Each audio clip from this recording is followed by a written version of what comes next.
या संदर्भामध्ये सर्वोच्च न्यायालयातले 6 जज होते. Honourable lordship, 6 lordships were there.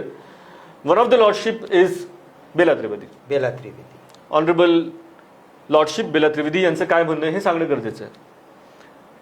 त्यांनी सांगितलेलं आहे की 341 जो भारताच्या संविधानातला अनुच्छेद आहे त्यामुळे अनुसूचित जाती ह्या होमोजेनियस आहेत.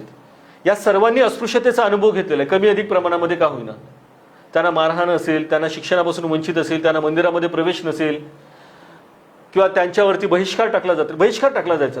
बरोबर. या सगळ्या ज्या गोष्टी आहेत ना, त्यामुळे ही होमोजिनियस कम्युनिटी ह्या सर्वांनी अनुभव घेतलेला आहे. म्हणजे तो अनुभव महाराणी घेतला, मातांगाने घेतला नाही असं होऊ शकत नाही, चर्मकारांनी घेतला आणि मग ककयांनी नाही घेतला असं होऊ शकत. सगळ्यांनी अनुभव घेतलेला आहे. म्हणून त्यांचं असं म्हणणं की याच्यामध्ये सब क्लासिफिकेशन करता येत नाही.